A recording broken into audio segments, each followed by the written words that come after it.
प्रधानमंत्री नरेंद्र मोदी ने शनिवार को दिल्ली के राय पिथौरा संस्कृति परिसर में भगवान बुद्ध से जुड़े पवित्र पीपर हवा अवशेषों की ग्रेड इंटरनेशनल एग्जीबिशन का उद्घाटन किया। प्रदर्शनी में भगवान बुद्ध से जुड़ी दुर्लभ और पवित्र धरोहरों को जनता के सामने प्रदर्शित भी किया गया। प्रदर्शनी के उद्घाटन के दौरान पीएम मोदी ने कहा कि 2026 के शुरुआत में ही शुभ उत्सव बहुत प्रेरणादायी है और मेरे लिए सौभाग्य की बात है कि 2026 का ये मेरा पहला सार्वजनिक कार्यक्रम है जब भगवान बुद्ध की चरणों से शुरू हो रहा है। मेरी कामना है कि भगवान बुद्ध के आशीर्वाद से 2026 दुनिया के लिए शांति, समृद्धि और सद्भाव का नया दौर लेकर आए। जिस स्थान पर यह प्रदर्शनी लगी है वह भी अपने आप में विशेष है। किया राय पिथौर का ये स्थान भारत के गौरवशाली इतिहास की यश भूमि है। 125 साल के इंतजार के बाद भारत की विरासत लौटी है, भारत की धरोहर लौटी है।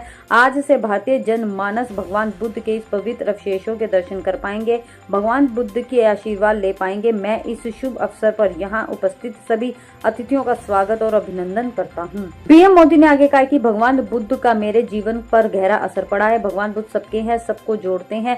मैं खुद को बहुत भाग्यशाली समझता हूँ क्योंकि भगवान बुद्ध का मेरे जीवन में बहुत ही गहरा स्थान रहा है। मेरा जन्म वडनगर में हुआ था, वह बौद्ध शिक्षा का बहुत बड़ा केंद्र था। जिस भूमि पर भगवान बुद्ध ने प्रार्थना उपदेश दिए वह सरनाथ आज मेरी कर्म भूमि है। आज पूरे देश में एक बुद्धिस्ट सर्किट डेवलप किया जा रहा है ताकि भारत में सभी बौद्ध तीर्थ स्थलों के बीच बेहतर कनेक्टिविटी सुनिश्चित की जा सके और दुनिया भर के तीर्थ यात्रियों को आस्था और आध्यात्मिकता का एक समृद्ध अनुभव मिल सके। उन्होंने आगे कहा कि हमारा प्रयास है कि इस बुद्ध विरासत को प्रकृति और सहज तरीके से संरक्षित किया जाए ताकि यह आने वाले पीढ़ियों तक पहुंच सके। भारत को यह भी निरंतर प्रयास रहा है कि दुनिया में बौद्ध विरासत से जुड़े जो भी स्थान है उनके विकास के लिए हम यथावत योगदान दे सके। पीएम मोदी ने आगे कहा है कि भारत के लिए भगवान बुद्ध की पवित्र अवशेष सिर्फ कलाकृतियां नहीं बल्कि हमारी पूजनीय विरासत का हिस्सा और सभ्यता का एक अविभाज्य हिस्सा है। भगवान बुद्ध सभी के हैं और हम सभी को एकजुट करते हैं।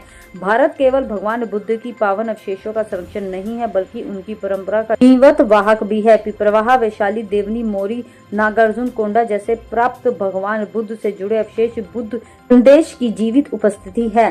उन्होंने आगे कहा कि भगवान बुद्ध का ज्ञान, उनका दिखाया गया मार्ग मानवता का है। यह भाव हमने बीते कुछ महीनों में बार बार अनुभव किया है।